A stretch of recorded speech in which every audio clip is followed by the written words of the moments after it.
Now then guys, welcome back to another video on Jazza TV. Today we're going to talk about Journeymen. Journeymen gets thrown around a lot, doesn't it? People say he's a journeyman, he's a journeyman. What makes a fighter a journeyman? Just because he might have lost 2 on a bounce, or maybe, I don't know, he's got a few losses on his record, or he's just not that good. You know, people say he's a journeyman just because he's not that good, you know what I mean? Does not make him a journeyman, but in my opinion, what I class as a journeyman, I will let you know. So a journeyman to me is someone who goes on the road every single week. If he can, he tries his best not to get stopped, because winning is not the most important thing. It's not about winning, it's about preserving himself for next week. And if he wins and he beats someone, the chances are he's not going to fight next week. And if he gets stopped, he's not going to fight because he's going to get a 28-day suspension. If he gets a cut, he's going to get a suspension. So a journeyman's goal is to get paid, get more work next week. If he's a good journeyman, we'll go into that in a minute, he'll make you look good. When I say make you look good, he'll move you around, he'll give you some movement, he'll give you something to think about. He won't just cover up, he won't just run, he won't get the booze, and he won't be happy with that. He'll keep the fight going, he'll keep it flowing, and he'll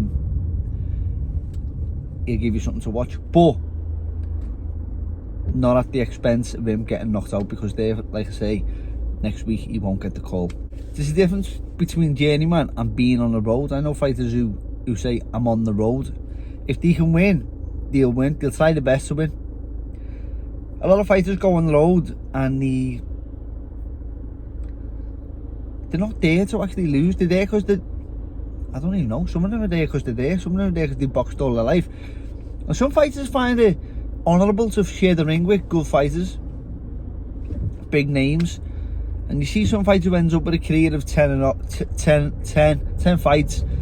He's won 2, he's lost 8, but he's fought really good fighters. And if you're a good manager, these are the fighters that you wanna get in with your lads, if your lad's any good, because the odds are 60-40 and they're always gonna learn something in the fight. Journeymen are quite different. I know fighters who have been on the road, and because they've been on the road so much, promoters think that they're a journeyman and they're there to pick up a wage, but not always true. I've seen some fighters and they've gone on the road and they've lost a few, and then they fought other people on the road, and I've said, oh, that's gonna end bad, that, because I know he can wallop, and I know that he's not the best, he's just a ticket seller.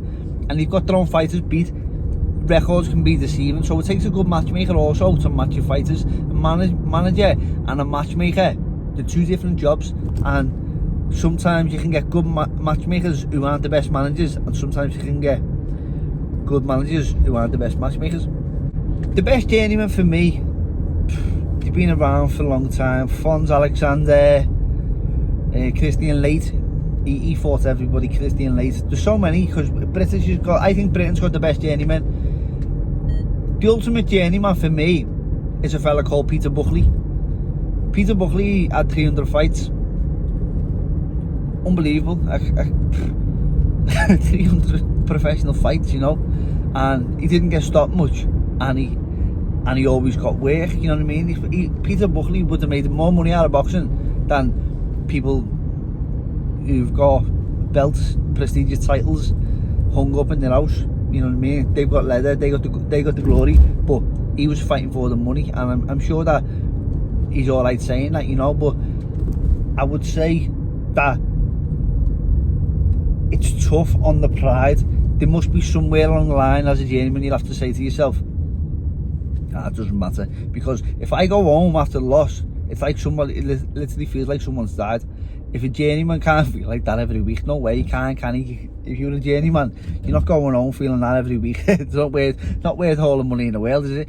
So I think they're just happy with a loss, and they say, I could have won that, I got a draw there, and they're happy with that, you know what I mean? I'll still get paid next week, I'll still get a fight next week, I didn't get stopped, and my career keeps going forward, I didn't get hurt, and that's the way it is. I've been in changing rooms with fellas, and one fella one time, I remember putting a suit on. He was in the away corner, and he's putting a suit on, after the fight. He said, where are you going? He said, I'm going to work. You know, I said, I work on the doors of the night. Just an extra few quid, me bear won't know, he said. And he said, well, what about a black eye? He said, I'll just say someone hit me on the door. So people just do it for an extra few quid, you know, and it's a dangerous job for an extra few quid. Sometimes changing rooms situated a little bit mad. So sometimes I've ended up in the away corner changing room, and it's like they're going to the gallows. When you're in a home fighters changing room, people have got music on, people are bouncing about, people are full of confidence. When you go in the Journeyman changing room, there's no music. People are just like shaking their arms, not a proper warm up, dead slow. There's one fella I was watching a while ago, he's warming up, it was freezing cold, he's warming up in his leather jacket, you know, just a proper hard case. Lovely fella, like, but there's something there with Journeymen. I think they're a little bit gone, there's something about them, you know what I mean? They're not normal, they're wired up different. And yeah, like I say, it's like going to the gallows when you're in there. You can smell the fear in the room. The atmosphere just changes. If you go in the Journeyman's changing room, you never get a chance to go in the Journeyman's changing room. Don't. It's horrible. The difference between fighting a Journeyman and fighting somebody on the road. On the road, you know, it's a competitive fight. 100%, it's a competitive fight, and you're focused because you know he's going to take you out if he can. With a Journeyman, I never believed in Journeymen. I always said to myself, don't fall for that stuff, because if he did it, wallop you, and you end up lying on your back, you're not a Journeyman then, is he? Your career's over. So that's how I always seen it. But I know fighters do take them lightly, and they sort of dismiss them because they know, and they're so calm enough to know he's just a Journeyman, you know what I mean? And I think that's having a lot of faith. A lot of faith that the Journeyman's going to come and do his job and let you get out of there in one piece, you know what I mean? Because it's so easy to catch a cut. It's just better for me get in there and do him, and that's that, you know. But some fighters, this against the boxing board's controlled rules, and it's never happened to me. But I've heard people saying after it, I couldn't stop him, got told before, he can't stop me fighting next week. But I did come out of a fight one time, and my manager said to me, come on, next time get you someone like that, don't just blast them away like that. And my response was, well, don't get me no one like that, because I always thought, I seen this as a long game. I can learn. I'd rather have someone who's 60-40 if they're going to learn me in my favour, and I can learn. That's how I seen it anyway, and that's how I'd like to manage fighters. 60-40 and you're for 70-30 maybe, you know, just, or even if it's just for confidence, 80-20, but at least it's somebody who's based on talent and skill, and you've got to do you've got to do everything you can to get through, because a lot of fighters don't train properly because they know it's a Journeyman. A lot of fighters go for a bevy before a fight. They can't diet properly because they think, oh, it's just a Journeyman. But that doesn't exist. It shouldn't exist in my mind.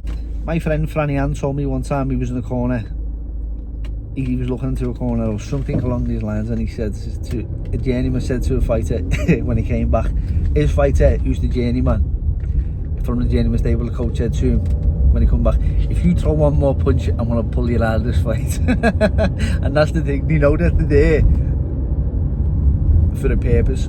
Good Journeymen know how to handle you. When I fought Christian Late, he was just stone heavier than me, and he came in with 1 day's notice. The fight got pulled off. I was heading the card, I was top of the bill, and Christian Lake came in with 1 day to go. We was in an exchange. I threw him about 3 or 4 shots, and he tried to move off, and he threw a right hook. He hit me square on the chin, and it felt like the power someone had put into it, a pat on the head. That's what he done. He just smacked me, and he must have known somewhere, and it always stayed in my head. I said, he never hit me there. He was under instructions, because he had a stone on me, not to hit me. And it always blew my mind, and it always, still, like as I'm talking about it now, it's stuck in my mind for all them years. He actually took the power out of that punch, and I copped onto it. I remember thinking in the fight, wow, he just took the power out of that punch. Must have been a mistake, or must have been off. I don't know what it was, but I thought, just stay focused, you know what I mean? I was trying my hardest to press him and stop him, couldn't get him out of there. He was too experienced, and he was too big. After the fight, the announcer said, and we'd like to give a special thank you to Christian Leifert for saving the show. He came home from holiday last night and stepped in with less than 24 hours to go. Unbelievable. And I was thinking, bloody hell, mate, can you make this any more embarrassing for me? Can't you big me up or something? Next minute, I was throwing tomatoes at me. No, that didn't happen. You're lying there, Jazz, but yeah, I'd have preferred if the announcer just, kept that one a bit quiet. But fair play to him for taking that fight 24 hours notice and still showing me the ropes. I was a little bit aggressive in the build-up, and he still took the power out of that shot, you know what I mean? I'm not saying the shot was to knock me out. What I'm saying is he didn't throw it. He was shrewd and clever enough not to throw the shot, in my opinion. Allegedly. There's fighters who became on the road. That's their thing now. They're on the road, and people call them journeymen, and I see it as disrespectful because I know they're not journeymen. But some fighters I do know have become like that, and it's mind-blowing to me. I boxed a fella called what was his name now, Krzysztof Rogowski or something like that, from Poland. I boxed this fella in the amateur European Championships. To fight in the amateur European Championships, you'd have to win your country's national tournament. You'd have to be a good fighter to be in the amateur. So he was one of the best. If he'd have beat me, he'd have gone on, he'd have got a medal, he'd have been ranked one of the best in the world. I fought him as a professional fighter. Crazy. He was a journeyman. I don't know what happened between that time, but he must have made that decision. I can make more money doing what I love than quitting boxing and having to go to a job. Maybe, I don't know. I've seen another fella as well, Chuck Jones. I boxed Chuck Jones. Chuck Jones' professional debut was against John Quigley. John Quigley had been to the Commonwealth Games with me. Me, John, and Chuck Jones were all in the Commonwealth Games together, the same Commonwealth Youth Games. He was fighting for Wales. Crazy. He must have just agreed to go on the road for whatever his purposes was to go on the road. He was on the road, and that to me was mind-blowing, how someone so good like him could be on the road. So I always had respect for him in the fight because I knew he can turn it on him. So yeah, Chuck Jones, he was a good fighter, a good amateur, and then went on the road, took away fights. I don't think anyone will ever understand how good he was.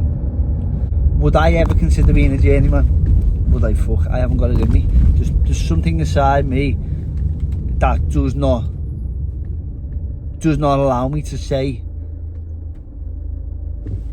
don't win. Everything is about winning. I couldn't even think about being a journeyman. Like I often questioned, could you be a professional boxer, if you were on your ass and then go and be a journeyman in MMA? You know what I mean? Or K1 or something like that. Could you still do that, or be a Thai fighting journeyman just to make your money on the side? But even then, the mentalities, it's conflicting, you know what I mean? Not that I consider that, because I don't even think you can do that, but I always wondered, could you do that? Or with the boxing board of, the boxing board of control, they don't allow you to have a license for any other combat sport. I think you have to go through a procedure if you're going to fight out of their jurisdiction, so makes sense, doesn't it? But I wonder if you could do that. I wonder if you could be a real MMA fighter and then a journeyman boxer to make money on the side. It's interesting, isn't it? But like I say, I couldn't do it because there's just something inside me that would not let me. And I always said to myself, if I ever feel like that, if I ever feel like going into a fight and my mindset is on anything other than winning, I'll just call it a day, you know what I mean? There's easier ways to make a living. So that's why I respect Journeymen. I have so much respect for them because it's such a hard life.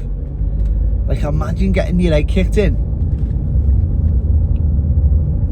for the side job and then going to work, you know what I mean? How these people do it, beyond me. I don't know how they do it. And they must have to, the pride must take a bit of a beating as well. So I don't know, could I ever do it? Definitely not. Take me out to the fighters who can do it, because in Britain they're a backbone of boxing. They're a backbone of boxing, and they don't get the credit that they deserve. Some of them names and many more, they'll never get the credit that they deserve, because You look on good fighters who've went on to win world titles in Britain at the lower level starting out. They've all fought your Delroy Spencers and stuff like that. So these people, I believe they're the backbone of British boxing, and we need them. And that's why we have. I've been away and I've seen what the away fighters look like in different countries. In Britain, we get the best learning because our away fighters, journeymen, are so experienced that you learn something as well as looking good. In other countries, I've seen that you can get someone who's not that good, 70-30 fight, and you blow them away, and you've got to do all your learning in the gym, and you can't get your learning done on the night. That's just what I've observed. Is it true? Is it not? I don't know. That's just my opinion. Would I recommend it? People have asked me. When I took my manager's license out, people said to me, "Hey Jazz, I want to go on the road, you know, do you want to manage me?" And I said, no, definitely not. I'm not going on the road with no one. I see it as for what, you know, for what? Especially people who've got children. They never thank you for it. The fella's wife, the fella's kids, like they'll come to realise one day, my dad was a boxer and his job was to get his head kicked in and make other people look good, and then there was someone else taking money off him 10%, a measly 10% out of someone's health. For me, that you can't put a price on that, you know. So that's why I would refuse, and I have refused to go on the road with people. Now, fighting on the road with a chance of glory, that's different. So would I do that? Yeah, I'd happily help fighters do that, but going on the road and knowing that you're there to lose, it just doesn't excite me at all. And if anything, it makes me sad. When you're talking about fighters on the road, I fought a fella called Barrington Brown, and I went to spar with Jason Bood at, I think it might have been Nottingham years and years ago, and he was there sparring with a fella called Samir Monami, and Samir was a really good fighter. If I ever fought a southpaw, he was my go-to sparring because he was so good. He lost the British title fight, a close British title fight, to Josh Warrington. And, well, a mad story about that. I turned up to the gym one day, and Samir, Busies came in and nicked him, took him away. I got all the way to Hull. That's a different story. But Samir was a really good fighter. Brilliant, I think. And I think if he knew what Warrington was about to go on and do in his career, he'd have got less of a knock on the back of that loss against Warrington, because I don't think he stayed for long then after that. He lost the British title against Warrington, and then Warrington went on to win a world title. Not instantly, of course, but maybe he looks back and says, if he won a world title, I could have met him. I could have carried on my journey and met him later on down the line. I don't know, but he was a really good fighter. But anyway, Barrington Brown was holding his own this day with Samir Monami. Years later, when Steve Wood said to me, "You're going to fight Barrington Brown," I always remember that spar. I thought he was good in, because I actually seen him. I thought, when you see someone in the gym and you say he's good in, I'll keep my eye out for him, stuff like that. But he must have just been taking fights last minute, no one behind him, no one backing him. So that's so easily you can end up on the road when that happens. You're taking fights last minute and stuff like that, and you take opportunities because you have to. It's the only way back in. You didn't get enough time, didn't get enough preparation. Maybe the judges weren't on your side because you're not the home fighter. All of a sudden, another loss picked up, you're further down the ladder, and that can happen so easily. And a lot of fighters end up being journeymen because of that situation. Just lead a lot of fighters towards journeymen. There's so many fighters as kids have been ABA champions, and then that's at the start of the career, when the kids and they've just been introduced to the sport. All of a sudden, the end of the career, the journeymen, they've had 55 fights. Mad. They're fighting people who, if they stayed on the same path, would have never beat them. So yeah, it's a mad one, really mad one. And people's comments around it, I don't like the comments. So when people are saying he's a journeyman, it's because they haven't got a clue what they're talking about. The ignorant, they say he's a journeyman because he's got a few losses on his on his record, and it's painful to hear, because even like women now, is there any such thing as a journey woman? I don't even think there's any such thing as a journey woman, because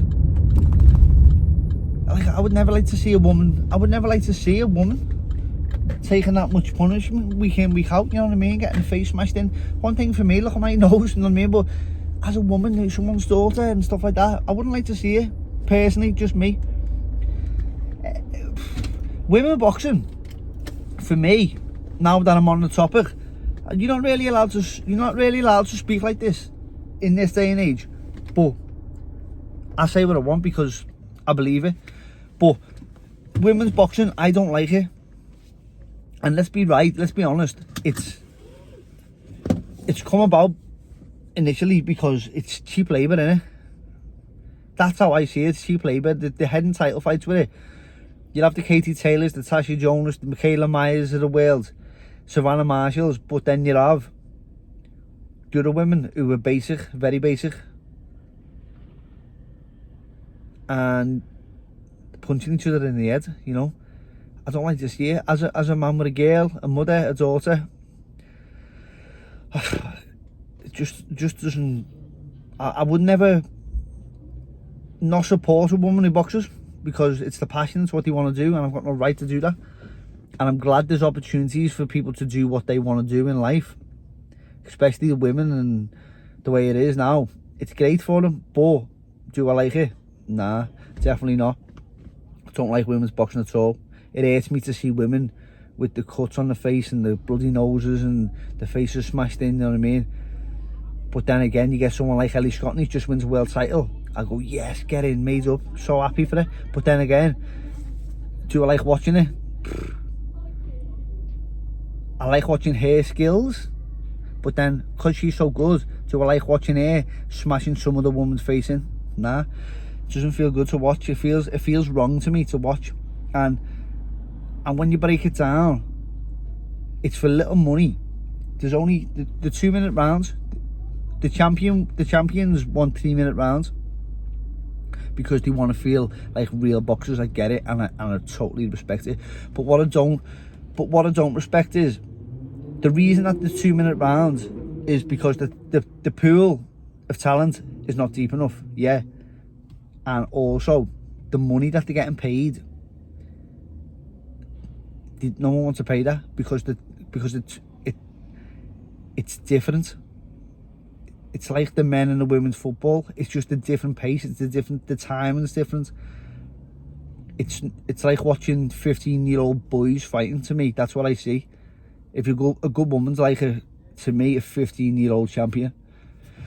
That's the level. So it's just because they don't want to pay the money. That's the truth about it. And then on the back of that, then you're getting fellas, grown men who've never taken a punch, making 10% on the back of women. And I understand when it's a woman who wants to do this with her life and she needs a coach, but then there's other people who've like never taken a punch and they're making good money on the back of these women who are going to end up with nothing, and they haven't even got the idea of investing the money, and they're going to end up with a nose like me, and then some fella in a suit has done well out of it. You know what I mean? That hurts me, and I know that's like a cancelling offence these days, isn't it? But it's just the truth, and it's only what I'm just saying what most people in the industry were saying when there's no camera on them, you know. So that's just my honest opinion.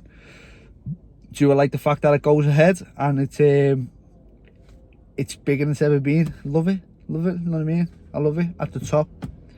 I don't know, you say like, well, how can the people at the bottom ever get to the top if you don't give them a chance to do what they want to do? I get it, and I understand 100%. Times are changing. Maybe I need to get with it, but maybe I need to also be able to express my truth and say, I don't like it. I'm a dad of a daughter, and I just don't like it. If my little girl ever wanted to fight, I'd never stop her. But do I want to see her fight? Definitely not. But anyway, that was my rant. That was Jazz's rant today, and he's about to get cancelled for the old rant, and he was telling the truth all along, and he's about to get cancelled. So who knows where he's going to be after this? Maybe his channel gets taken down. I don't know, but I actually don't really give a bollocks either. So thank you for watching this episode, and you leave a comment below what you think on women's boxing, what you think on Journeymen.